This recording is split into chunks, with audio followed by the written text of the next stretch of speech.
No, so anyway, while I was at the Wawa, we got lunch at the Wawa, and Kelly was rocking. I don't know. I guess Kelly wanted to like do all the good vibes for the Eagles, so she was rocking an Eagles hoodie. We hit the Wawa.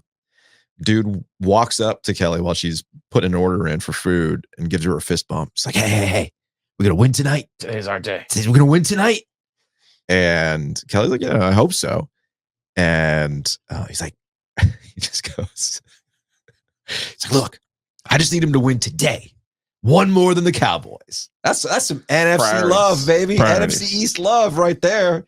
Gosh, the Cowboys were so embarrassing. I hope you roasted the Cowboys yesterday.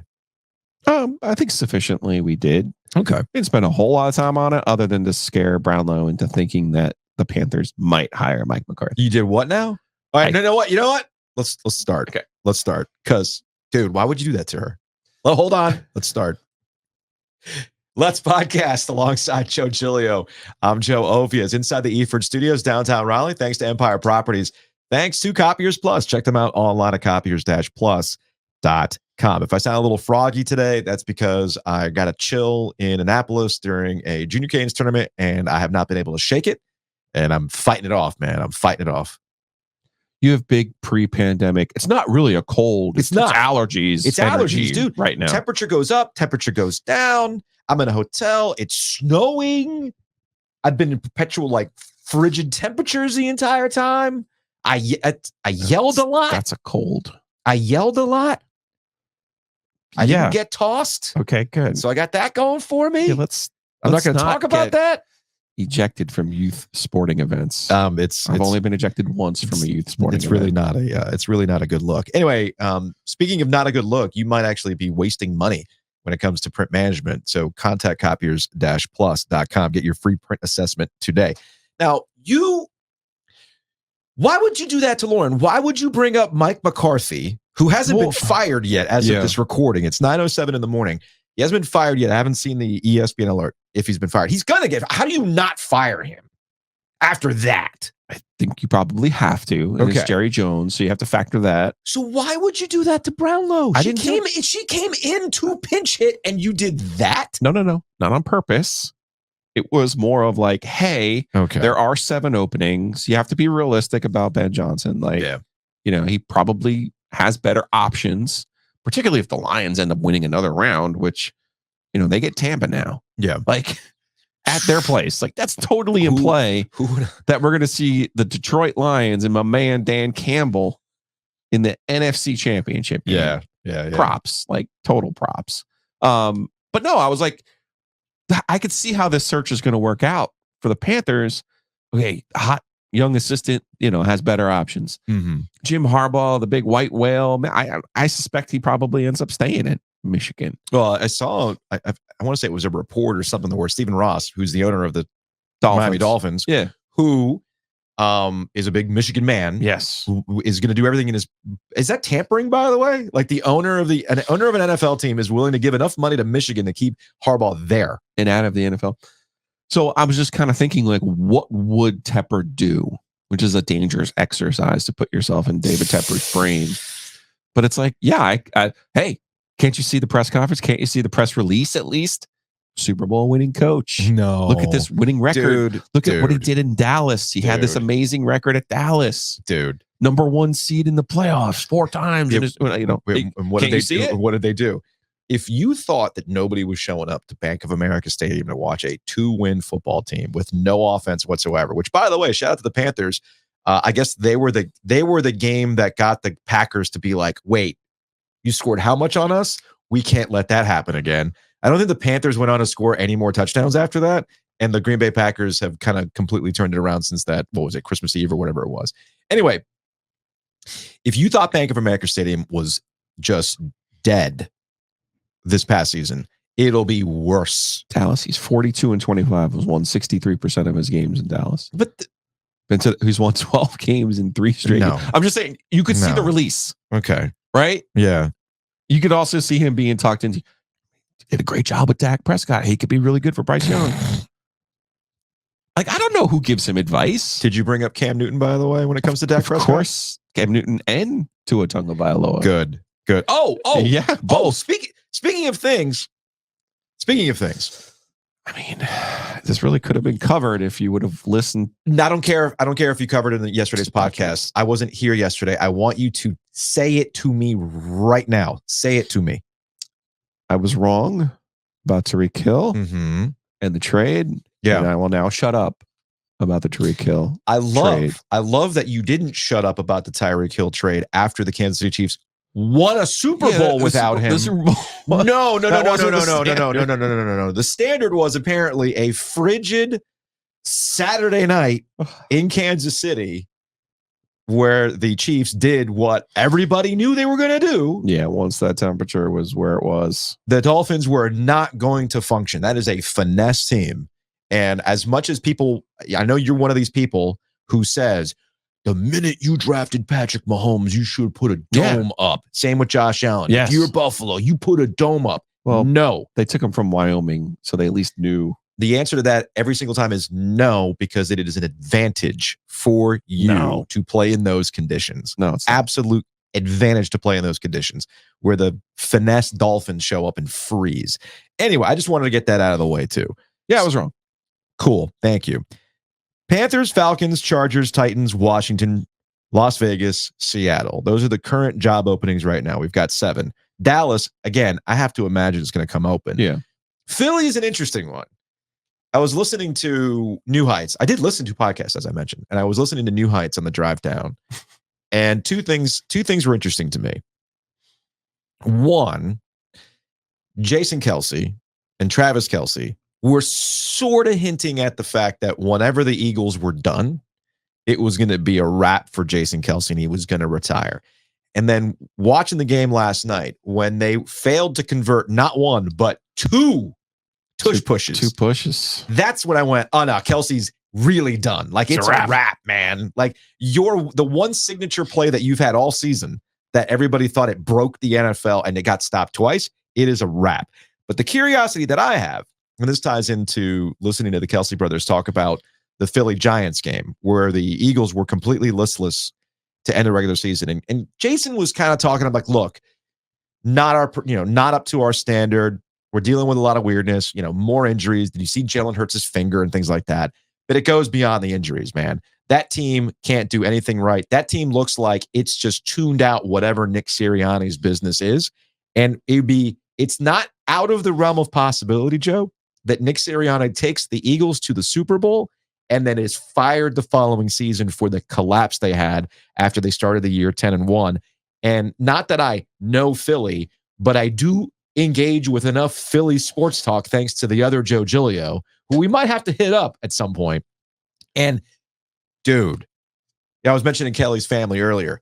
Facebook, it went from, ha, ha, ha, Dallas, we're all pointing and laughing at you two. Get that bum, Nick Sirianni, out of here. Philly will not stand for that. So I wouldn't be surprised if that job comes open. And then the more intriguing one, Joe, the more intriguing one from last night, Mike Tomlin and the Pittsburgh Steelers. Oh, I'm like, what could be more intriguing than this one? Is honestly, this is the most Dallas. Yeah, that's a no-brainer. Philly, I can see it. But what do you do with Mike Tomlin? Our friend Brooke Pryor, who I texted with her this morning, and she's on the drive back from Buffalo, so she cannot join us.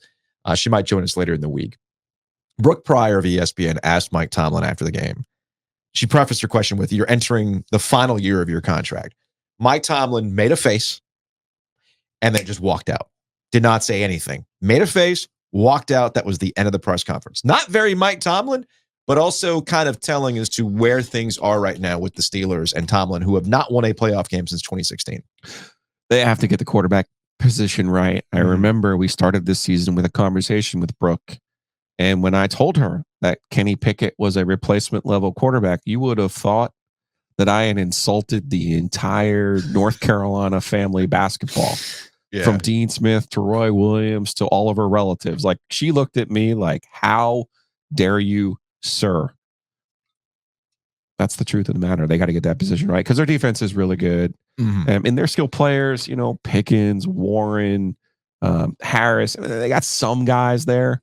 The offensive line is a little bit of an adventure, but it all starts at quarterback. Yeah. Also, by the way, like, if you're Mike Tomlin, how many years did you go basically wasting on Matt Canada? Right. Like at what point did you think, well, here's the answer. Ha-ha! Yeah. This will get us to the promised land. Like, you know. You like to, you invoke the Steelers all the time. Yeah. In terms of like the standard being the standard. That's his line. Well, what is the standard in Pittsburgh right now? It should not be. If the standard is the standard, it should not be like, hey, did you know they've never had a losing season under Mike Tomlin?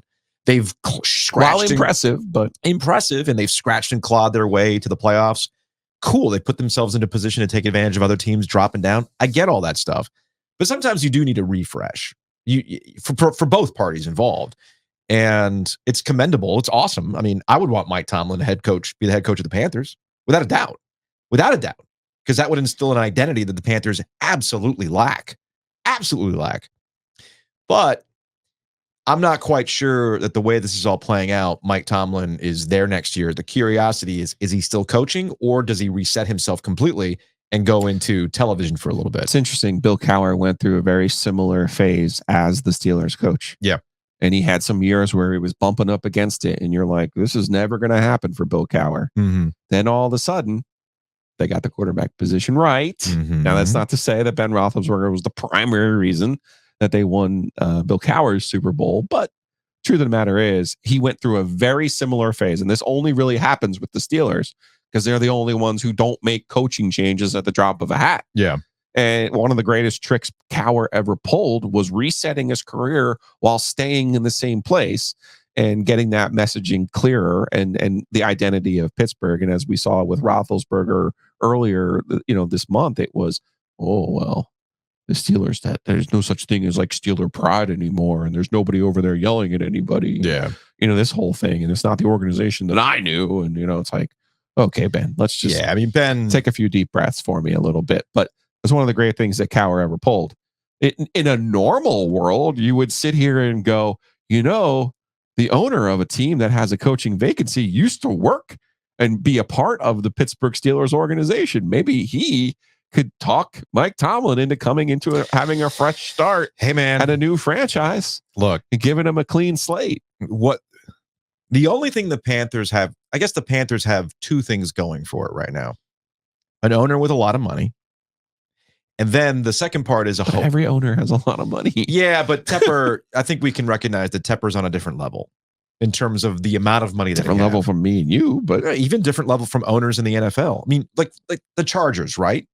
Yeah. Like, would you want, like you brought up Harbaugh, would you, if you're Harbaugh and you've got Justin Herbert, do you actually want to work with that organization that is notoriously cheap? I would not. No. Okay. So the point is that David Tepper, you would recognize that David Tepper is willing to spend a shitload of money on his product, right? That's the best thing they got going for him. He'll pay. Hell, he'll overpay for a coach. He's going to have to overpay for a coach if he's going to get any semblance of a coach that's not a retread like Mike McCarthy, for heaven's sake. Why would you do that to Bravo? Watch it. God. Watch it be McCarthy. God. Just watch. The second best thing you have going for the Panthers is a hope that David Tepper, who's been listed as this guy who's impatient, but rightfully, that's the great like irony of the David Tepper knock. He's impatient. Well, you would move on from Matt Rule, wouldn't you? You would move on from Frank Reich after that, right? If the whole point was to save Bryce Young, well then, yeah, man, you're moving on from Frank Reich. So the idea being like, if I got the right guy, then I would be patient. And to your point about Mike Tomlin and his time with the Steelers and stuff like that, then again, maybe Mike Tomlin goes, oh, that chucklehead? Nah, man, I didn't work for that guy. It's like, I remember that guy at meetings. I'm minority owner. I don't want that guy. I mean, that's possible. Look at the third best thing actually that the Panthers have is look at Tampa Bay last night. Yeah. They literally took the Panthers retread quarterback, won the division, and then just won a home playoff game. Yeah, that's like true. I think the mistake people make, and you get to these low points when you're a Panthers fan or a Giants or a Jets fan, the mistake that you make is you think, oh man, we've got to be breathing fire every week. We've got to have A-Chain and Tariq Hill and Kelsey and Mahomes, and this is never forget Matt Rule telling David Tepper that he was going to draft the next Mahomes, right? As if they just grow on a tree. There's different ways to win football games. Tampa Bay Buccaneers now are in the final 8 here with what? A 9-8 season. So the opportunity is there. The Texans, they did make the right choices. And I would encourage you to go back and listen to yesterday's program. I'll do that today. To understand how the Texans made this thing work pretty quickly and how the Panthers can do the same thing. One other intriguing coaching thing in the NFL.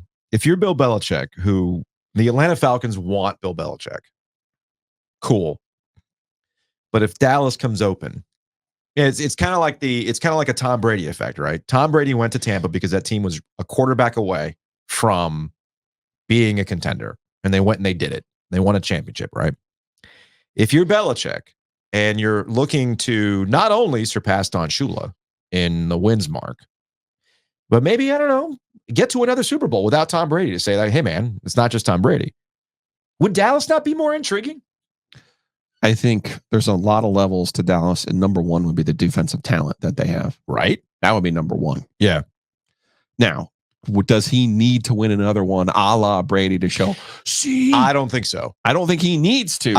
But I think his primary motivation is getting the 16 more wins that he needs to set the NFL record. But if you get to another Super Bowl or like an NFC championship, if you take that, because look, man, what the whole reason why we get the cycle of, like you brought up that meme, the Dallas cycle, right? Like, here we are with the heartbreak and things like that. If you're able to do with Dallas something that hasn't been done since 1994, then I think that elevates you a little bit. It's kind of like how I joke about LeBron James and Cleveland titles. Like, there's a bit of a foreign exchange on that one. It's definitely worth it too. So I do think that minimum, just merely getting to a championship game, an NFC championship game, if you're Dallas Cowboys with Bill Belichick, might mix things up. So anyway, a lot of moving parts right now in the NFL, and this offseason is going to be absolutely fascinating because it went from, it doesn't look like there's going to be a lot of changes to a whole hell of a lot of changes in the NFL. Housekeeping. So Joe and I have been talking about this, and I believe there's this idea, and you're convinced that people want to give us money. Yeah. I mean, there's enough people who ask us, hey, I mean, I can't go full Oakwood pizza box and mosquito authority, but I would like to help you. So like, if it's $5 a month, $10 a month, whatever, a one-time donation. I actually had an email the other day from a listener who said, look, really enjoy a new Roadcaster. Yes, we do. Actually, we do. I mean, no, for the road. I mean, the one that we have here is fine. We just need a backpack version. Anyway, we had an email, and the listener was very like, hey, man, like, really enjoy what you guys do. I want to support it. How do I support it? Is there a way to donate? There is. Actually, we've had this feature with our podcast platform, Red Circle, since we started back in May. We make people work a little too hard to find it. Not really. You and I disagree on that, and that's fine. Yeah, we disagree because you and technology are not friends. Well, I think I'm representative of most people then. Perhaps. So I'm going to make it dead simple for people. Okay. And I'm actually got the banner. If you're watching on YouTube, you actually see it down there. If you're not a YouTube watcher, pro tip. When you go to Apple, when you go to Spotify, when you go to Overcast, at the bottom of the podcast description, Red Circle automatically puts a link to support the podcast. And it takes you to a landing page that says, hey, sponsor the podcast. There's a lot of steps there. It's literally 2 clicks, jabroni. It's a lot of steps. Whatever. Jeez, man. It's 2 literal clicks. I just want boom in front of me. That's not how it works. Because we can make it work that way. No, because then you got to put in your credit card information. I mean, like, is that? Come on, man. You crack me up sometimes. So redcircle.com/Ovius-Giglio/donations. So many steps. No, it's not. You're actually pissing me off now. You're really pissing me off. So just go to the bottom of the podcast description. You'll see the link where if you're watching on YouTube, you can literally see the URL. The YouTubes. On the YouTube, you can literally see the URL, or I'll even put it in the YouTube description as well. Ooh, I like that. And you just click on that link. Make it work. Sponsor the podcast, and then you have options. You can make a recurring payment. You can do a one-time donation. You can help fund the entire trip to Washington, D.C. for the ACC tournament if you want to. I would like that. I know that would be nice, right? So again, go do that. Also, head on over to Breaking Tea. You want to support the podcast? Buy t-shirts from Breaking Tea, rep our stuff. Head on over to breakingtea.com/OG. Is that simple enough for you? That one, yeah, Breaking Tea. BreakingT.com/OG. Is that simple enough? Yes. But then you have to pick your shirt. It doesn't give you a shirt. You have to pick a shirt and a size. But is that too many steps? You're motivated to do the shirt, though. Not everyone's motivated to give us money. But you tell me all the time that people are motivated to give us money. We just have to make it easier. And if they're that motivated, then they'll go through the 2 literal clicks it takes to go give us money. So anyway, go to BreakingT.com/OG. Go buy a t-shirt. And speaking of steps, Mr. I love complicated things. There's a Tecmo Super Bowl tournament as well. Ready for that. You Sunday, auctions February 4th. Yes. Come hang out with us at Shady's. Yeah, it'll be a good time over downtown at Shady's. Garner. Also, our sponsors. You want to help us out? Go visit them. I mentioned Breeze Through earlier. Head on over to Breeze Through, all over the place. Go to all over the triangle, all across North Carolina. Go to Breeze Through across from PNC Arena when you're getting ready to go to Hurricanes games, etc. We thank them, and I'm sure we'll be doing some more stuff from Breeze Through coming up soon. We might have an anniversary party at Breeze Through. Let's do it. I'm very excited about that. That requires planning, not our strength. No, we scramble. We definitely scramble in that regard. And then, of course, big thanks to Whitaker and Hamer. As we mentioned with that Tecmo Bowl tournament, our friends over at Whitaker and Hamer are going to help us out with that. And we're going to be over at Shady's in Garner. You might need help with some legal stuff. Head on over to wh.lawyer. Again, that's wh.lawyer. Now, that's a simple website. Simplicity, effective, very simple, easy to remember, all good things. Very, very simple when it comes to that. So again, head on over to wh.lawyer. Again, that's wh.lawyer.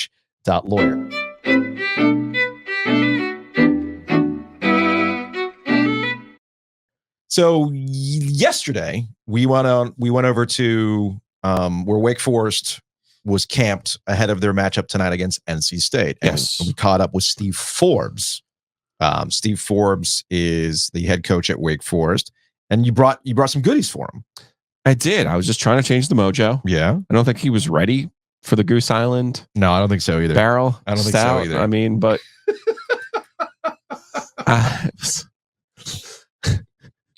so this is a conversation we had in a ballroom of the hotel that they were staying at, and we cover a lot of ground from this current Wake Forest team to just the ACC and net and getting teams in the NCAA tournament. And honestly, how we kind of started, the most interesting part about college basketball these days is identifying players, bringing them in, and then getting them to work when you might not know when they work. You accidentally triggered something. So I did. Interesting. I did. It was I'm usually the one who does that. It was a Charlotte Observer story that Steve Forbes wasn't really keen on. We have to get you a unique gift, because every gift we've brought in somebody, I mean, including us, they've gotten fired or they lost. Wow. So you're the only one. So congrats. You were the only You're the survivor. You survived Ovius Giglio Island last year. Wow. So maybe Keats is behind all this.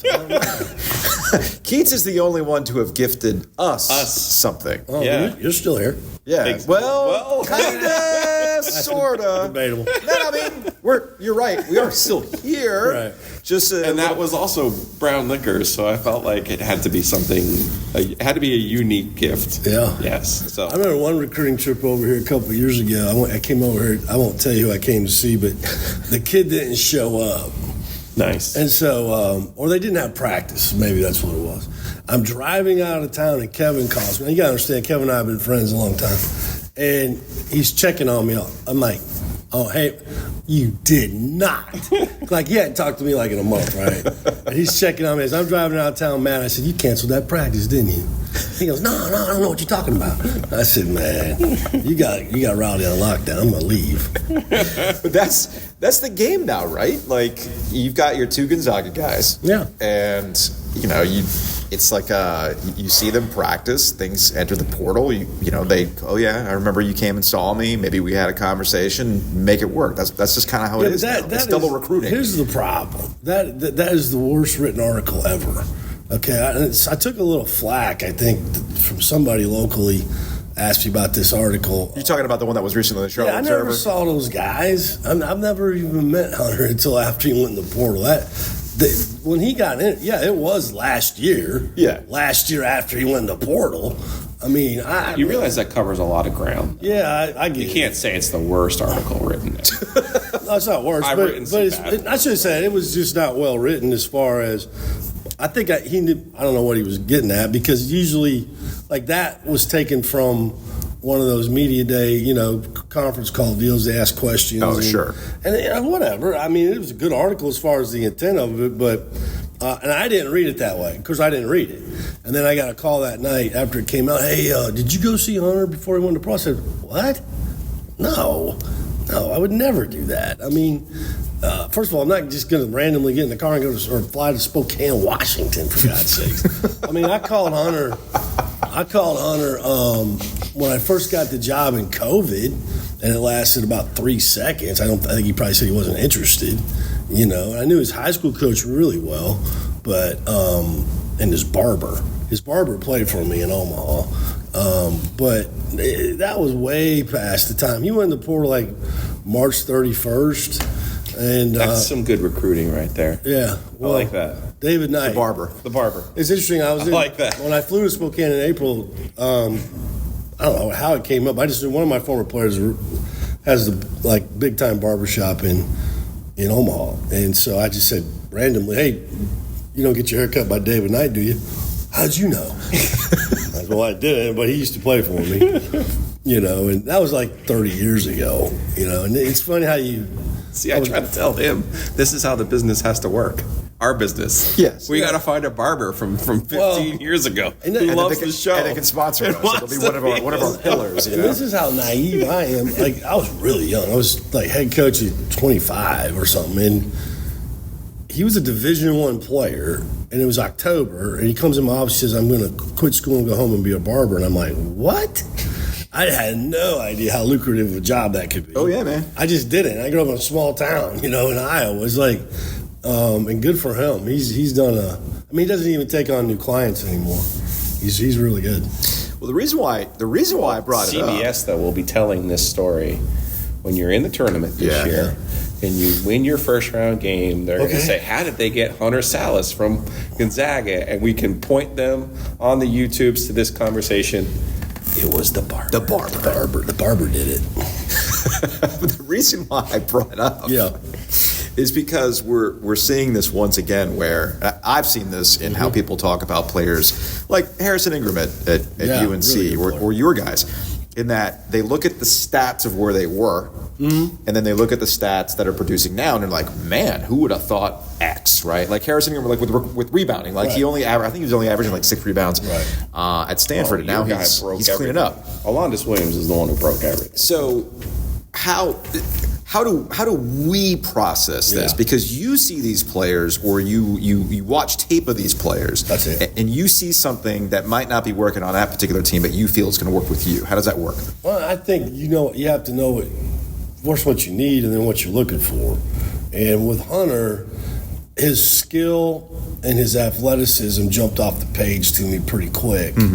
Also knowing that he was very well coached in high school and in Gonzaga, so he knew how to play. He had to practice against really good players every day. When I saw the few shots that he took, his rotation and his shot preparation all looked good to me. It was just a matter of role. And a perfect example of that would have been the first day in June when we kicked it to the wing. He caught it, he shot faked it and threw it in the post. I said, stop. I said, that's not Drew Timmy down there, okay? All right? Drive the ball. You know what I mean? Or, play off your dribble or whatever I said. But, again, I think it's opportunity and then it's confidence. And nobody's any good in any sports if you don't have confidence. And I just think for whatever reason, he had lost his confidence. He didn't unbecome a McDonald's All-American, okay? He was what he was when he came out of high school. Gonzaga doesn't recruit bad players. Carolina offered him Kansas. He could win anywhere he wanted. And then doing your homework for, finding out what a really genuinely nice kid or young man that he is, that's all kind of plays together, And so, to me, it was a no-brainer. I'm not going to tell you that I thought he was going to average 18 points a game. No. I think he'd average double figures, though. Okay. Just by the way we play. And Alondis, he started it, and then Ty. Ty had some predictor in there, though. He'd average 10 a game at Florida. in the SEC. So I think we've got some other guys though, like Cameron Hildreth. I mean, he's been in the program for 3 years, and he's gotten better and better and better every year too. So it's not always just the transfers. Boopie Miller, you could see it, but he only played 4 games, broke his ankle, but he had like 28 at Minnesota, so you could see it. He looked a lot like Ty when he was young, and so, I had a good feel, but it took, it took Boopie a little bit longer just early because he'd coming from a little bit lower level, like the speed and athleticism at the rim kind of bothered him early, but man, he's probably improved the most of any player on the team from maybe October when we scrimmaged Georgetown to now. I mean, he's really playing at a high level, and you could see it in his film. Andrew Carr, he scored 14 points, I think, against Villanova in the NCAA tournament when he was at Delaware, and that was the film that I watched. I concentrated on that because it was a high major game. It's not a perfect science. Yeah. By no means, Well, it's also not a perfect science in the sense you don't know when you're going to have him on the roster. I mean, that's what happened with Reed, right? Yeah. Because Kevin's in the same boat. He got a couple guys that were able to be added late. Yeah, we talked about it. Kevin and I talked a lot about that through the Did process. the governor help you? No. All right. I think so. I've already given him a hard time about this. Yeah. You're going to rep for one school in the state. You got to rep for them all. Yeah, I'm not getting into that. No, I'm just telling you. I stood up for you. Yeah, well, listen, I knew that waiver thing, I knew that the one-time transfer thing had changed in February or January. We got a handout or a memorandum from the NCAA saying if you wanted to be a 2-time transfer, then these were the rules, like these were the waiver deals. And I knew then, I'm like, well, they've opened themselves back up, right? If you don't want anybody to transfer 2 times, then just say nobody can transfer 2 times, period. Good luck. But we always add something to it. Well, I didn't recruit Afton. His high school coach called me after I was recruiting Hunter. So, like, when I went to Spokane legally to see Hunter, I didn't go see Afton. I wasn't even recruiting him at that point. And then his high school coach, because I had played against Afton when he was at LSU, he whooped us like my second year down in the Emerald Coast Classic. But I knew he was a 2-time transfer. So I was staying away from that. And his high school coach called me. I didn't know Efton either. I called Hunter. I called Efton right when I got the job. You interested? No. Okay, bye. So thank you. You don't want to waste my time. I appreciate that. Anyway, outstanding student, outstanding person, and then, had a situation that fit the waiver. Okay? Mm-hmm. So I knew this all before he came on his visit, or I wouldn't have probably done it, and so we started that process on his visit and in April. And then he committed and came in June, and we just went through the process. Now, it took a lot longer than any of us wanted it to take, but ultimately, they made the right decision. And then after the fact, a week later, then everybody was eligible. But his was individually, he got his waiver. So, yeah, our team changed a lot when he got eligible. Now, how do you mix that in? You could practice, but once it's game time, how do you mix that in? It's a good question. I mean, but you just answered it, I think. The only time he didn't play was the game. Okay. And here's the thing. Like, somebody was asking me, like, how the player's gonna blend in? Well, I mean, he won the position hands down. Mm-hmm. Yeah. He's the best player, in practice at that position. And so they wanted him to play, and yeah, it got a little less when we got to November and we started playing games. His reps did go down. Mm-hmm. He didn't have as many, and he was actually a great scout team center. But I always had him in there, okay. But I wasn't sure, mm-hmm. right? And I kind of in my mind, just so I didn't want to, it's already hard enough to do all this. I didn't fixate on it. And I kind of moved on down the road. Like, I'd kind of come to terms with the fact that he probably wasn't going to play, right? I didn't know how that would go. And so I was obviously really pleased when The night before we played Rutgers, they said he could play. We're talking to you on a travel day. Mm-hmm. We're also talking to you when you're 4-1 in the league. We're talking to you when you got a win over a Florida team in your back pocket. Mm-hmm. In another universe, you probably feel good about yourself. But I get the sense, and I get that you're in basketball mode, you're in your season mode, and coaches get this way. But I get the sense that you're sitting there thinking, I just want to get to Selection Sunday. I just want to get there. I'm not going to be dumping any Gatorade. I'm not going to be celebrating anything because of the last 2 years and the way that they've gone. Even though you liked the team 2 years ago, obviously, and you probably were wronged. Last year's group runs out of some steam with Monsanto injury. I mean, am I on the right track here with your state of mind? No question. And I feel jilted from the NIT last year. Right. I mean, I don't. You're the one. I don't even understand how we could win 11 ACC games last year. Mike Young called me the night after last year when they selected the teams and asked me if we turned it down. Yeah. And I said, "What are you talking about?" No. Yeah. He's like, "How did you not get in?" I said, "I have no idea." Never got a call. And so right. And so, I just. We're just playing them one at a time, and hopefully we get enough, get there, and when that day comes, we'll be excited. And the whole key to me is going in the tournament and winning games, right? I felt like my second year we were built to do that, and I feel like this team can do that as well, And so I'm not, it's what is it, January 15th?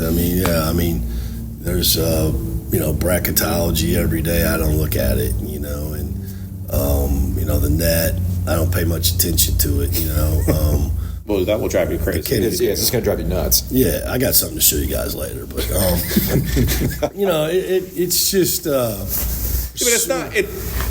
When you have a different group, and Carr's been here and Hildreth's been here, is it harder to have them be in that mindset, or do you are already preaching to them, this is what our mindset needs to be? I preach it to them, but we have really good leadership because of Efton and Carr and Hildreth, okay? And, one of the good things, too, about having Efton and Andrew and Hunter, they've been in the tournament. Yeah. And they know that path. They know that it's a grind all the way to the end, and things can flip on a dime, and you really can't predict it, and so it's just like, it's not do or die, but yet kind of it is, and like tomorrow night's a great opportunity. But, Kevin, they're in the same boat that I probably was when I came over here last year. I'm coming over here, or maybe when they came to me. We were like 75, 74, and then we dropped to 78. So now it's not quad one, it's quad two. You know what I mean? That stuff will drive you insane. And I go back to when my second year on Selection Sunday, we beat the national runner-up on our home court by 20 and got quad two win out of that. We went to Virginia and won and got a quad two out of it because they were 76 and not 75, and Carolina was 31 and not 30. Are you serious? Come on, man.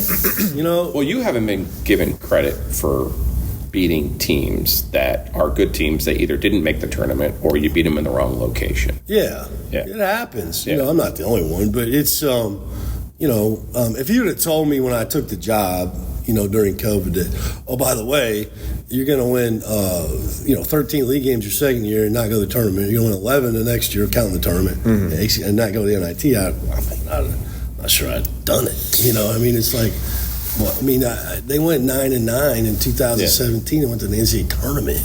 Well, we count on you for league views now that we've lost all of our people. And I look around at the league, and I know people have a Louisville problem. Louisville's 1,000 times better than they were last year. Yeah, I just watched them. Yeah, they're pretty good. And Notre Dame, I know whatever you think of Notre Dame, you go up there. Shoot, pretty good at home. I don't know what they're going to look like on the road, but they're pretty good at home. Yeah, I have to go there too. I don't get them at home. Right. So, but the way I look at it, it does feel like the league: Virginia Tech, Florida State, Miami, Clemson, U State. I think Carolina's probably separated themselves a little bit. Looks that way. But I actually think the league is pretty good, back to a point where you could say, well, they won 11 games. They won. But the numbers don't spit that out. Right, because the numbers are inflated from non-conference. Yeah. And that's my theory that I won't share with you on the air, but there's a certain league that has totally tricked the numbers. Yes. And then they have inflated net when the league starts, and then they talk about, well, we got the hardest schedule from here on out because of our league play. Well, it's only because you have inflated nets, and so based on terrible scheduling. And so it's like, what's the path forward for us? And this is something that I think that I want to speak to our coaches about, and maybe Bubba, because he's on Bubba Cunningham's on the committee, about maybe this isn't what everybody's saying that it is, right? Because, I was told we went 10-1 in non-league my second year. We didn't beat anybody. Well, we beat Northwestern, we beat Oregon State, but we went 10-1. But then you look at some of these resumes now in the non-conferences, some of these other leagues, and they're horrific. And they're up there in the top 20 in net. But is that the only tool that they use? They say, I think it just depends on what year it is, and so that's why I don't think it's healthy for players and coaches to worry about it. To get wrapped up. I think it's just about winning, right? And then this year I kind of said we need to win the right games. We know what those are. But you can't lose them, you lose the wrong ones too, and it really hurts you. So it's like, just play. It's a compromise of both of our theories. Yeah, I always argue with Joe. There are certain games you just can't lose. I agree. And it's going to knock you into that sorting metric, and the committee's going to look at you, and they're going to use it against you. We lost to Boston College to open up the ACC tournament the second year. Got us. Yeah. That wasn't the only thing, but it didn't help. But it kicks you into that. Sure pool. Does. Yeah. Because I'm gonna tell you what was really shocking to me in that coaches meeting in that spring was when Dan Gavin said that told Mike Bray and told our whole group they were the last team in at 15-5 in the league. What does that tell you? Like, we weren't even in the conversation. Yeah, they were the last. No, he said in? it. You can ask any of the coaches. He said it because everybody was like, "Holy shit!" Like you 15-5. I think they finished second or third in the league. Yeah, and so it's like, okay. So then, what are they looking at? Oh, you didn't have enough quad one wins, or you didn't have enough non-conference. I don't know. I mean, it's all over the map, And so it's like, this year I haven't. Besides having a conversation with you guys, I just really haven't even thought about it. It's just like... Well, your non-conference schedule was different this year. I thought it was pretty good, but then we started out at 134. You know what I mean? Sure. We've come a long ways from where we were at. We started out at Georgia, and then we played Utah. And then, here's the problem with an MTE. If you lose that first game...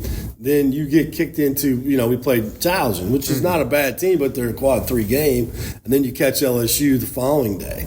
Whereas if you win, then you play Houston, and then you play the winner losers of St. John's Dayton. So, that could have gone better for us. But, we had 9 guys at that point. Right. Matt Marsh didn't play. DeMario hasn't played. And F2 wasn't eligible. And that's what the committee, in my opinion, that's what the committee actually has to focus on more so than a raw number of net. It kind of gets back to the start of our conversation.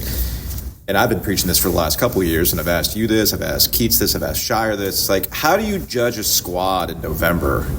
Yeah. That's the whole point. How do you judge a squad in November? You can't. Or why are you judging a squad why are we based on even what they worried did? about it? Yeah. Because teams get better or get worse. Yeah. And that's why I personally have a problem with teams getting in the tournament with an under 500 conference record. I just do. You're playing against the same teams with the same philosophy, the same budgets, the same recruiting, but, we're all kind of the same. Do you have the same budget now? Because Mitch Shaw just gave you a bunch of money, right? Thank goodness. He's a good one. Your guy came through. He came through with the money. It's not $5 million in NIL, I can tell you that. That's another Josh Graham. Steve Forbes going to be he's going to be crazy in the portal. No, I'm not. We still have academics. It's poor Josh got some strays. Josh is the best. He's not here to defend himself. I did my interview with him today. I give him weekly love. He needs to take down his Christmas tree, though. Wait, it's still up? Yeah. It was on video. Man. Anyway, it's just, Yeah, I mean, Mitt's awesome, and he loves basketball, and he loves Wake Forest, and he's the co-owner, one of the owners of the Atlanta Hawks, so he gets it, and that makes it makes your job a lot easier. It's a good guy to have in your corner. Yeah. All right, you're going to break the... Yeah, okay, we're going to stop this recording, and you're going to break out some stats for us, so we appreciate that.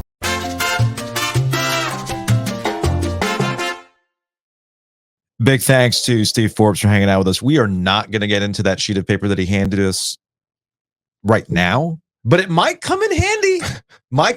Joe. You love how perceptive I am, by the way. Yeah. I mean, I know all coaches when they get into season mode. Mm-hmm. It's different. Mm-hmm. Totally different. Mm-hmm. And I always tell Elliot David when I see him in the off season, like, we can have normal conversations and be productive. And then once he's in coaching mode and season, it's like a different deal. But you can tell Steve knows he has a good team. Mm-hmm. He knows he does. Mm-hmm. And you might have been guessing, the 2 years ago when they're running hot through the ACC, and you're like, like he said, they hammered Carolina to the point where Hubert Davis was like, they're better than us. Yeah. What did you think was going to happen? They have better players than we do. Mm-hmm.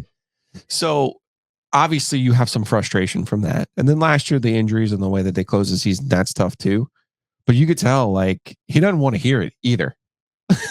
He knows what he has. He's not dumb. Yeah, he's not an idiot. But he's trying to get to that finish line. That you want some relief because you need that validation. It can't just be, Steve, to his credit, knows how to play the game. He knows how to. I mean, that's his personality. Mm-hmm.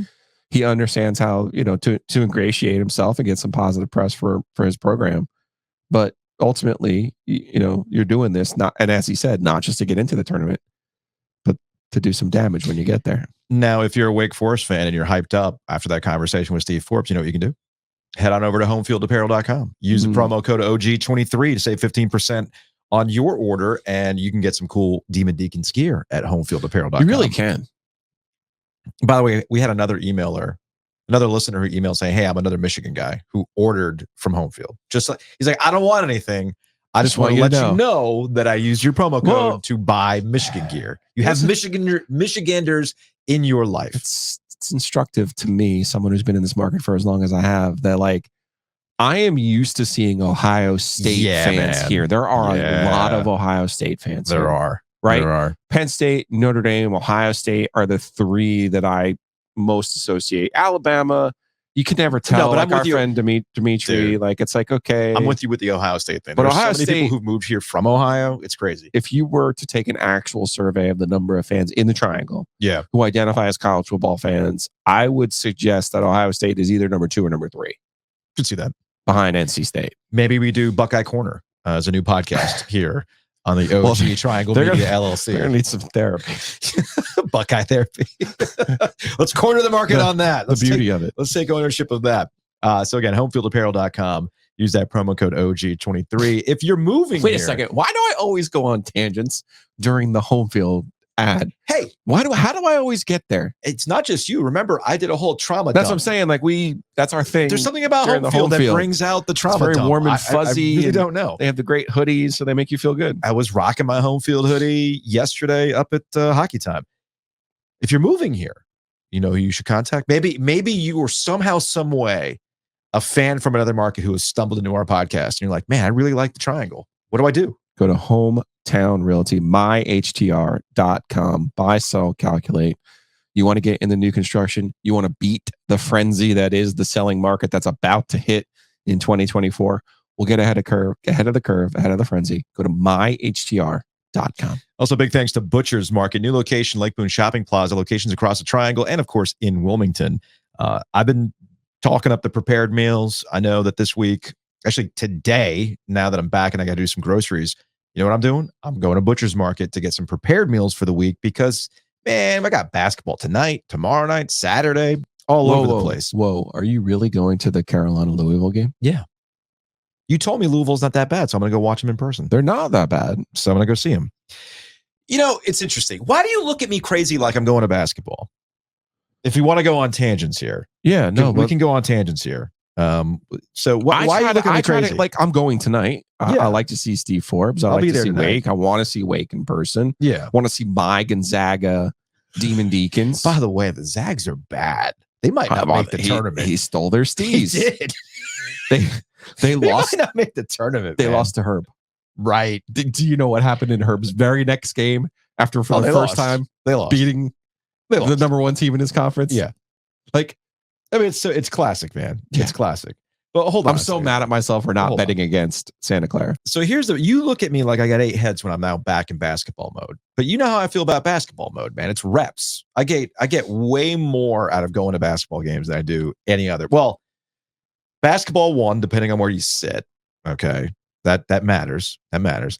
Hockey is 2, because sitting up on the 5th floor it's good of PNC Arena to watch hockey is on a different level, which is funny. Like when I go and watch Jacob play now, I don't want to be, like all the parents are like up on the glass, and I'm like, no. I need to be up high because I get a better sense of what's going on, because that's how I'm used to watching the Canes from PNC Arena.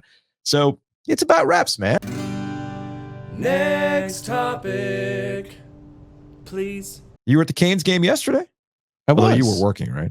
No, I was there to see Justin Williams, and I was all in my feels with Justin Williams. Dude, I'm glad you brought that up, because I had this realization as I was watching the game yesterday at home, because I had just gotten back, and I turned that game on before flipping it over to playoff football, and they were doing all the Justin Williams stuff because he's in the Hall of Fame. That was the induction.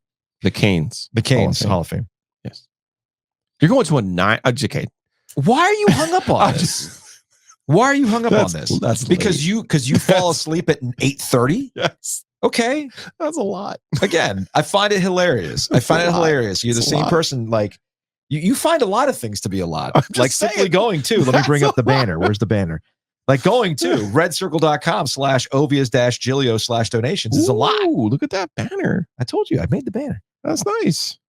But it's too much, apparently. Just like that's the equivalent of a 9:00 basketball game in Chapel Hill to you.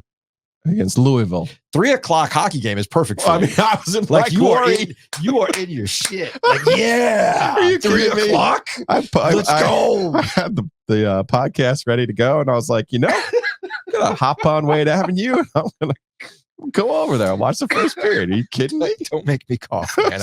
I'm already struggling today. If I could get everything at 3:00, I mean, unbelievable.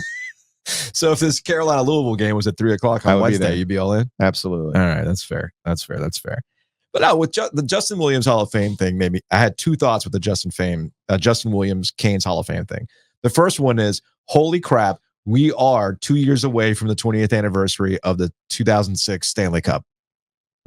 What? How did that happen, Joe? In my mind, that happened 2 years ago, not 20. So that's and Justin Williams looks like he can still play. He does. He looks like he can go out there if he wants to. He looked good yesterday. He did. I'm not gonna lie to you. He did. Life goals. Justin Williams, like in his 2 handicap, and we might have to. We might have to. Skinny, good looking. Yeah, I mean, look at him. He looks the same. Yeah, hasn't aged. No. Cam Ward, by the way, hasn't really aged that much either. But yeah, man, this is from the Canes. They should absolutely sell those jackets, by the way. Well, I don't know why they don't. That's a variation of the Stadium Series jacket. I'm pretty sure. That's the. But new either thing. way, it's a great freaking jacket. Yeah, I do love that.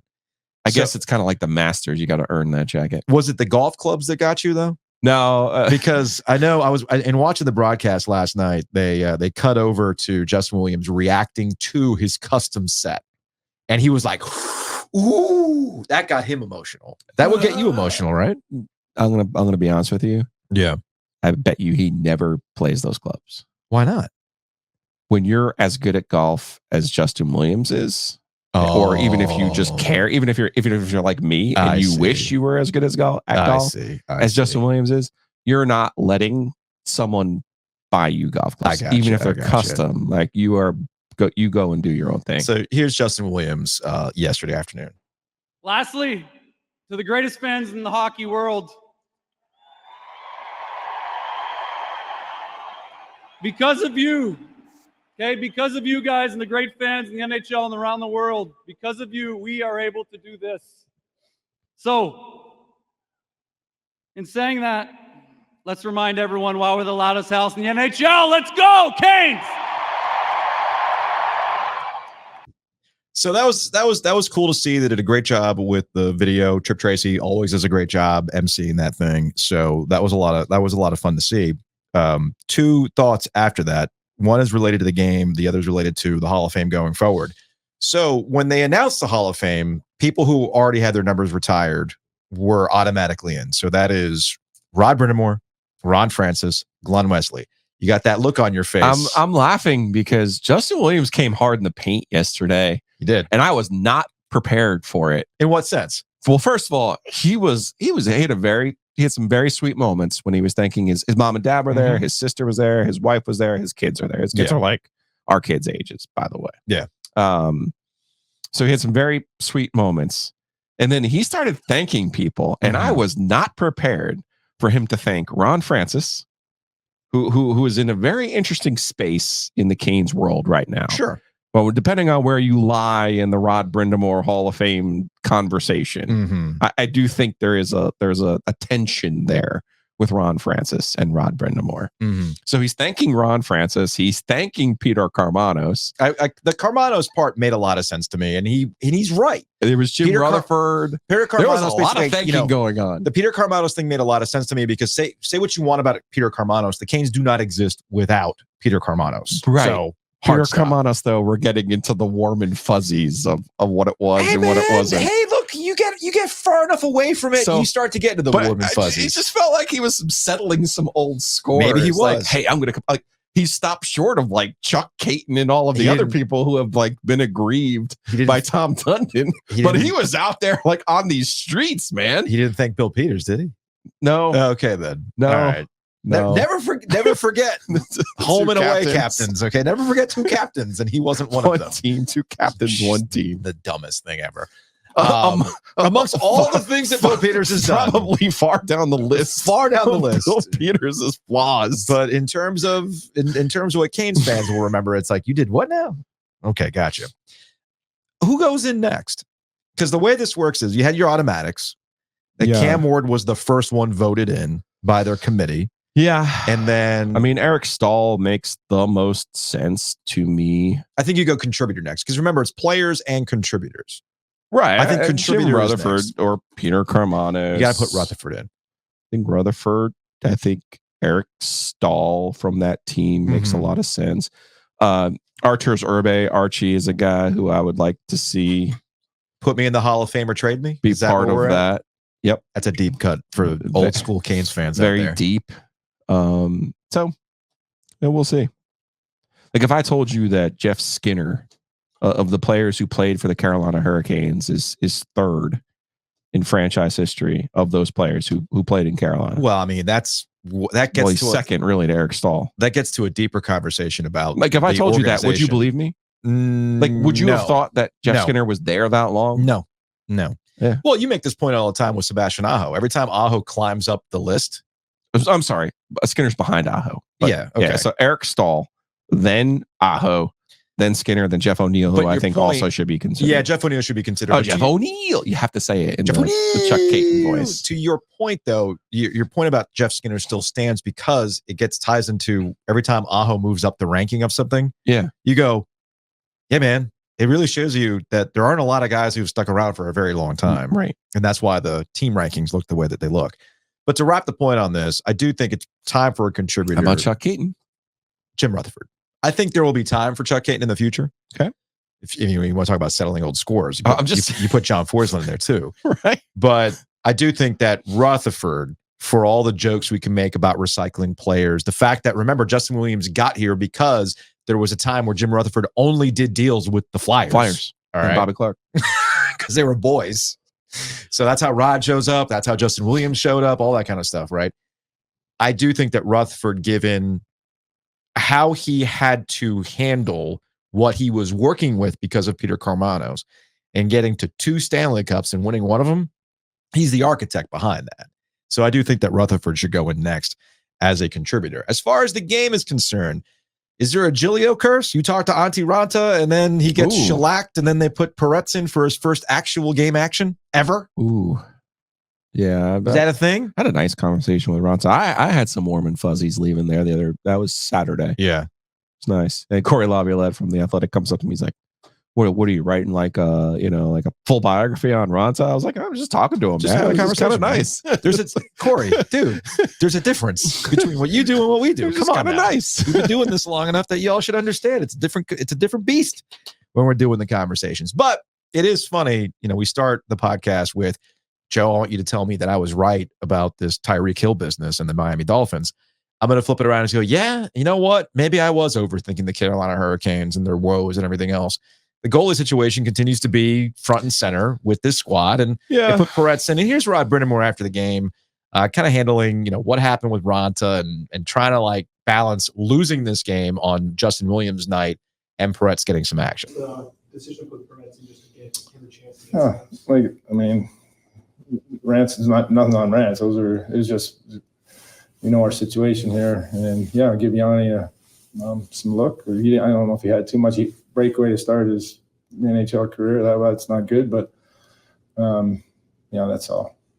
Is there a silver lining that, when kind of poetic one story ends with Justin Williams and Yanni gets his debut and he makes a great save on that breakaway? Well, that's a nice way to put it. Hate that we lost that game on Willie's night. That's going to eat me up for a little while here, but it wasn't a terrible game. It was just we just had those couple lapses, and that's what it does in this league. So that was Rod Brindamore after the game. He was bummed out that they lost last night. We'll see what's up with Ronta going forward, and we still don't know what's going on with Freddie Anderson. I know that Trip Tracy in the broadcast with Mike Maniscalco had mentioned that Freddie Anderson was in attendance. He's watching all this stuff with Justin Williams and whatnot, but we still don't really have any idea as to when he could be potentially coming back and what kind of game shape is he going to be in. That's the other thing too. You got to ramp up. And they got some decisions to make, and hopefully Peter Kochetkov, who's in the concussion protocol, and that's why Peretz is up in the first place. He's fine, and that does not. You know how concussions are, man. It's a truly delicate situation, and you have two situations now with the Hurricanes that are delicate: blood clotting with Freddie Anderson, and concussions with Peter Kochetkov. They have a bunch of games at home here. They do 11 to 12. When we were sitting there waiting in October and November for them to get those games back from the State Fair and some of those other long trips, this is it. I know Rod's disappointed in the result, but I thought, last couple of days, the Pittsburgh first period was unreal. Sure. I mean, that's as good as they can play. And you're sitting here going, all right, they're flying, man. They're flying. Then Ronta was really, really good in the second period of that game. And then you realize, I just think there's not a big difference in the NHL. There's no Louisville basketball in the NHL, and I think people struggle with that. Always comes back to Louisville basketball. Funny thing about seasons is that it's always going to come back to it being warm. It might be cold and miserable and rainy right now, but it's going to be warm, and the mosquitoes could be active. So start thinking about Mosquito Authority and Pest Authority. Maybe you already have a service. Well, contact Pest Authority. No contracts. Go to bugsbite.com, and you can bundle these services going forward and save money. A lot of different ways to save, a lot of different ways to protect your home, whether it's pests inside, whether it's mice, whether it's moisture.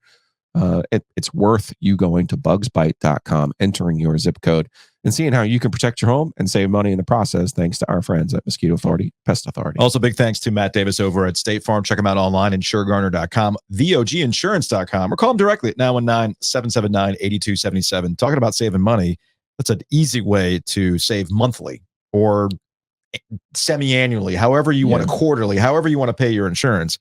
Contact State Farm today to start saving money on home and auto. Big shouts to Troy, one of our listeners who had reached out to Matt Davis, State Farm. Give him a call, 919-779-8277. Troy ended up saving more than 40% on his insurance needs. We're moving on. So last time we left you on the previous episode of Ovies and Giglio, Nick Saban retired. And then all of a sudden, it was this, because remember, Nick Saban retiring was supposed to set up this incredible domino effect of things that could happen potentially. I mean, people were heavily breathing about what this could mean. who goes here, and then that big job opens up, and blah, blah, blah, blah, blah. But a funny thing happened after Nick Saban retired. And I was reminded that in college, everything is content. Everything is content. And rather than reports coming through your usual suspects, Pete Thamel, Brett McMurphy, Chris Lowe, whoever you want to use as your college football insider, the schools were the ones that were letting the world know that their sought-after head coach was not going to Alabama. And they didn't outright say it, but like, for instance, Dan Lanning at Oregon, it was a video that was produced. Now, I don't know about you, Joe. I don't think that the Oregon social media team is like our social media team, which is literally me putting together a quick 90-second reel of just quick edits. They put some production work into that. So they had to have known that Dan Lanning either was never interested in Alabama or turned down Alabama or was going to turn down Alabama. So I thought that was interesting that they put the video out pretty quick. Clemson did something similar where it was like they showed a meeting at Dabo talking about being here for a long time. Like they weren't outright saying it, but they were saying it. And we saw something similar with Steve Sarkisian in terms of social media. And you saw all the insiders, like Nicole Auerbach and our friends pointing out like, well, I guess this person's out of the running. And of course, Washington's head coach, Kalen DeBoer, is going to Alabama to take over for Nick Saban, which best of luck, my dude. Best of luck. I just thought it was interesting, and yet another turn of events in how we process this stuff. You always like to tell me that the media is dead. Yes. And the schools and the teams ultimately run this stuff. Like, have you noticed in pro football, in the NFL, they'll tweet out, we completed our interview with this guy. Belichick. The Chargers Falcons. did it with Harbaugh. Yeah, Yeah. Belichick did it with the Falcons. I wouldn't be surprised if in college football we eventually get to that point. But right now it seems to be that the coaches either were never going to get offered the job or weren't interested in the job. The only one that came out in a way that was more traditional was Mike Norvell at Florida State, who got the classic contract. Oh, so did re-up. Sarkisian. Yeah, Sarkisian did too, but Yeah. they put out like social media stuff. With Florida State, it was just a simple like report or here's a statement. We've reworked our deal with they Mike put out Norvell. social media stuff too. I must have missed it then. Yeah, listen, I think the big winners here are Oregon and Florida State. Okay. Florida State in particular. Oregon, I think if Oregon's still in the Pac-12, Dan Lanning's not their football coach. Fair. And then Mike Norvell, Florida State's been telling us all this time that they can't compete in the ACC because they don't have enough money. They found some money in the couch cushions. So for him to turn down Alabama, and I believe he did turn down Alabama. Fair. That's huge for Florida State. Now, I don't know where Florida State goes from here. That doesn't mean it's a great win for the ACC. It just means they did not. Their fear when this season began was, hey, because they had lost Jimbo Fisher to Texas A&M. Like, oh, we're going to just, even if we get good and win a national championship, we're just going to lose our coach to the SEC. Well, that didn't happen. And the way I look at Lanning, and you say good luck to Kalen DeBoer, I would rather be Alabama's coach. I would rather be Alabama's coach than any other school. Okay. Alabama football is North Carolina basketball in the sense that this isn't Syracuse basketball. This isn't Duke basketball. Mhm. It's not just one person. This is a program that is going to dedicate every resource to winning the national championship. I'm with you on that. So there was just as much pressure on Nick Saban to win national championships when he was hired as there was anyone else who's coached football at Alabama. But the difference is, while yes, you have to follow Nick Saban, and maybe even if you win 2, it pales to his 6. Sure. The truth of the matter is, you have a better chance of winning the national championship at Alabama than you do at every other school in the country, including Oregon. Agree with you. Oregon's never won the national championship. So you could sit here and say, well, we got Phil Knight's money. Awesome. Yeah. What has that gotten you? Right. It's gotten you respectability, right? But it hasn't gotten you what you ultimately want, if that's what you're looking for. I agree with you in that there is no other university in college football that has a want to factor like Alabama. Period. Not just want to, it's the actual resources. The resources, the want to, all that stuff. It's all points in the direction of Alabama. That's where you want to be. There's no other job. It's a singular job, unlike any other job. After you get past Alabama, then you can start throwing in other schools that are like Ohio State, Michigan, Texas, LSU, etc. I would argue that LSU is another one of those jobs that's built to win. You've seen the list of guys who have won national championships with LSU, and you're like, oh, okay, cool. So LSU, I think, is in a similar boat based on location and want to factor. Correct. But Alabama, I still think, is a tier above LSU in that regard. My concern for any coach is similar to Duke and Mike Krzyzewski. I think that I just told you they're not Duke. But here's where I disagree. We already have examples. But here's where I disagree with you on Duke. I think you and I have spent a lot of time talking about how Mike Krzyzewski did not want Duke to become like all these other programs that was just kind of like, that was the guy, it's his program, good luck. They went through great pains to morph this into something else that is more sustainable with the next guy that's going to be there. So I think there's been a bit of an inverse of what's happened. Whereas Mike Krzyzewski went through great pains to make Duke evolve, Alabama, I think, is going to take a few years, and it's going to be the next guy who gets the benefit, not DeBoer, where that Alabama is Nick Saban. I know that that's not a popular opinion to have right now because of Alabama's history. I get that. But you cannot win at the rate that Nick Saban won, and to the point where you surpass Bear Bryant in a lot of people's minds for your success, and not have it become your program. It's like the same thing that happened with Mike Krzyzewski when he got there. Like people love to tell you, well, Duke had a program before Mike Krzyzewski. They've been good before. Right, but it became his program. They never won the national championship. They certainly didn't have a coach who won 6 national championships. I get that. But eventually it became his program. Sure. I think with Nick Saban, it became his program over that time. And the expectations raised up along with that. And whoever that next guy was going to be was in a very, very bad spot where, not that you weren't going to get the support from the administration and the money and the boosters. The other thing, too, that Nick Saban did better than anybody else, and I don't envy anybody who comes behind him, is that you have to be able to rally the people who are making the decisions to buy in. And that's something that Nick Saban did better than anybody else. Can Kalen DeBoer do the same thing? I don't know. Is there any coach that could do the same thing? I don't know. So I do think there's a little bit of a reset happening. But to your point, can they win a national championship with him? Of course they can. Of course they can. Will it be enough? Who just played for the national championship in Washington? Will it be with enough? A bunch of transfers, by the way? Who knows? Who ultimately knows? Wings Over brings you conversations about college football. Check them out. Wings Over in Raleigh, Chapel Hill, and in Greenville. Order online. Your stuff will be ready for you when it's time to be ready. So you say 6:30?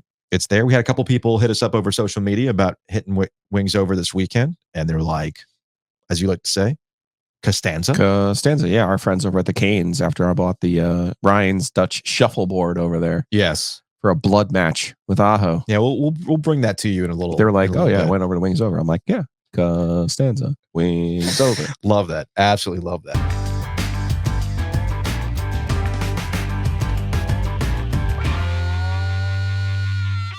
Hanging out with us in studios, Alex Brennan, Wes Carey Wellness. First and foremost, actually, I have two key questions for you, Alex. One, how big did you think this studio was, man? I thought it was going to be massive, to be honest. No way. It's a little 10 by 10 space up here at Eford, man. Yeah, we don't need a lot of room. My closet's bigger than this. Yeah. Yeah.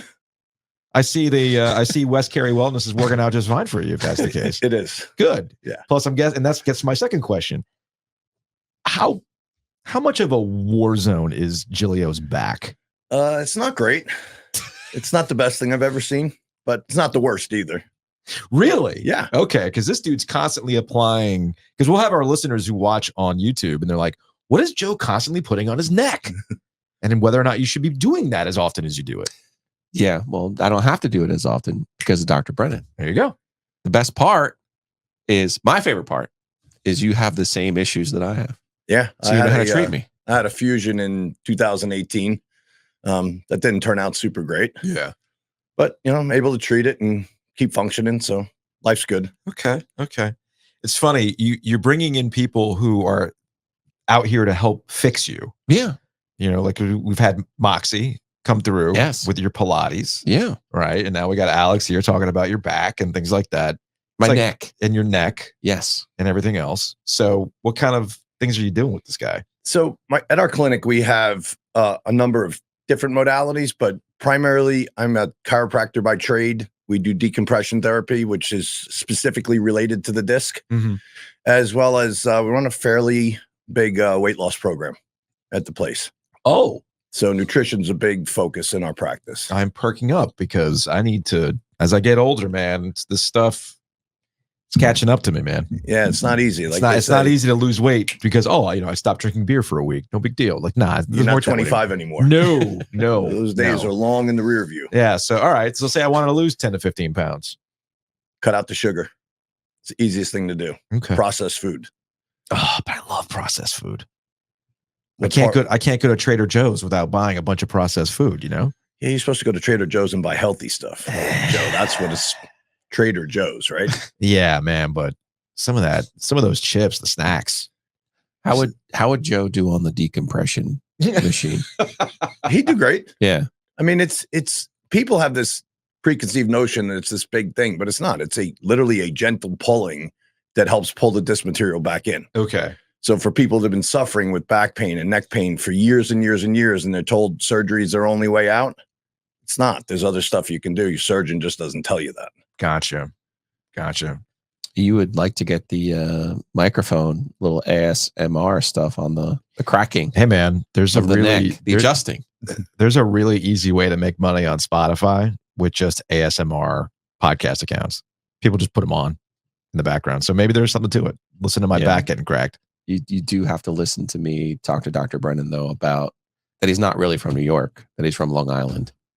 He didn't talk to me for like a month after I said that to him. Ooh. Well, you're also not really from New York. I'm not. I don't claim to be. I'm from Jersey. You're Jersey. You're just Jersey. There's a whole nother thing about that, but we'll leave that. Well, hold up a second. Are you saying Billy Joel's not really New York? Not really. Dude. He's from the island. Dude. See? So you basically what you're saying is you want to get your face smashed in. Well, no, he has a very peculiar set of teams that he's a fan of, and I don't understand. Oh, what is it?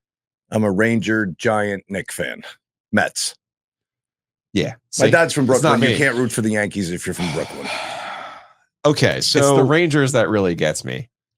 Because he is a hockey fan. He grew up in the era when the Islanders were winning the Stanley Cup. Yeah. So I had two teams to choose, right? Rangers, Islanders. Sure. The Islander announcers were more annoying.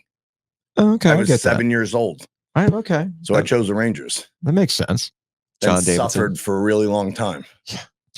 That's interesting you bring that up because, like we know somebody who is a Giants and Mets fan. Right. And I was always fascinated, like, well, wait a minute. The whole allegiance is that you're either a Giants Yankees fan or a Mets Jets fan. That's how the families go. But apparently his family did not care about football.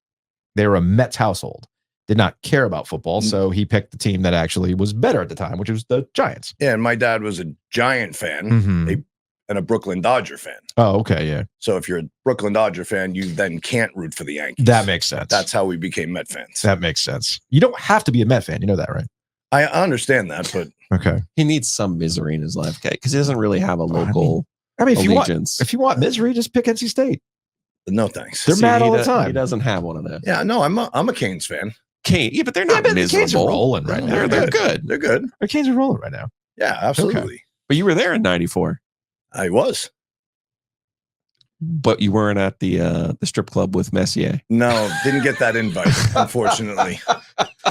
The reason that the Stanley Cup now has like a guardian when the Rangers won the cup in '94.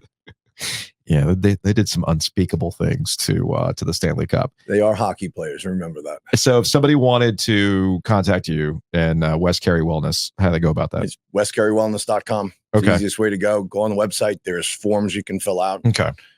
Obviously, say you heard about us here. That would be helpful. It would be amazing. That would be helpful. Phone number 919-670-2502. Easy enough. 919-670-2502. westcarrywellness.com. Maybe you're like me. Maybe your neck's screwed up. Maybe you're like Dr. Brennan. Your neck's screwed up. Who would you want working on your neck other than a person whose neck is also screwed up? Yeah, I've heard that the other way around. But apparently running into people playing sports didn't work out super good. Okay. Who would have thunk it? Wait, you mean that has long-lasting effects? Yeah. Yeah, apparently. But I mean, at least now they call them concussions. You're not getting your bell rung. Bell rung. You go right back in. Stinger. Yeah. Stinger. Yeah. That was always a favorite, a stinger. Yeah, that was wow, I always got this good. electric bolt going down my arm. But You're fine. I bet you never played football so cold that a piece of your helmet's going to go flying off because everything's frozen. I played in Ottawa in December. Yeah. So yeah, it was half the field was frozen. I would say yes, I have. No, my helmet. What were you didn't doing break, in but- Ottawa in December? Oh, that was a bad decision. The ground's like concrete at football. that point, right?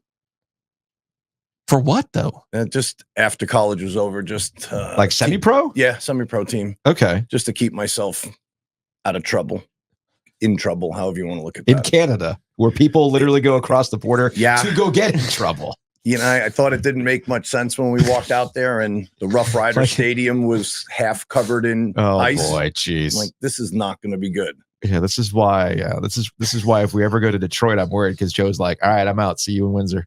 Yeah, you know. So, no, well, Detroit's got legalized gambling now. So. You know how like everything is legal in New Jersey. Yeah, the way people talk about Windsor, it's even better. So, just something to keep in mind. Just something to keep in mind. I try to avoid the north part of the country at this time of year. That's a good idea. It's not good for your golf game. No, it's not. No. All right, Alex, appreciate you hanging out, man. Thanks, bud. Appreciate it.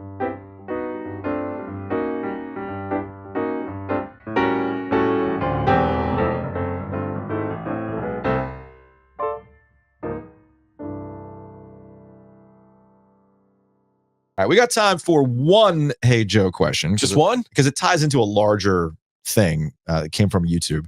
And our Hey Joe segment brought to you by Oakwood Pizza Box. Check them out in Raleigh, oakwoodpizzabox.com. You can order online, but better, just go. It's a great spot, great staff. You'll see Anthony doing his thing.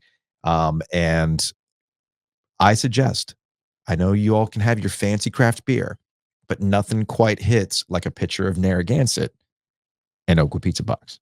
Just putting that out there. So this was from yesterday's show. And it actually kind of ties into our conversation with Steve Forbes and tonight's game between NC State and Wake Forest. This is from Wolfpacker. It isn't that some of us State fans are unhappy that we're 4-1. If we all looked at the schedule at the beginning, most of us would have predicted that we would be 4-1 right now. The problem I have is how we are playing. It's the same crap looking b-ball that we've had for the last 6 years. At least this year, they're on the ball defensively. And I love when Lauren is on, but don't be a Kevin Keats homer. You say he has so much basketball knowledge. I'd love to see any of it exhibited in a game. And he goes on to talk about how Keats should have been gone 2 to 3 years ago. Writing's been on the wall, and it's the same excuses for the last 3 years.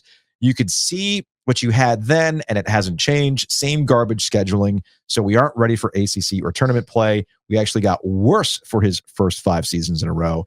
Who does that and doesn't get fired? Heck, Les Robinson had a better overall record against UNC and Duke because at least he ran an offense. And that's the thing that, and of course, there's a Boo Corrigan shot in there, who, by the way, did not get the Ohio State job. That actually went to Ross Bjork. Here's the thing that maybe we can spend some more time talking about, depending on how tonight's game goes and how the rest of the week goes. There is this. Isn't that just proof of what we've been talking about? That if your mind is made up on Kevin Keats, it's made up. Yeah, you're not watching the Notre Dame game and what they did in the Notre Dame game. You're not watching the Louisville game and what they did in the Louisville game.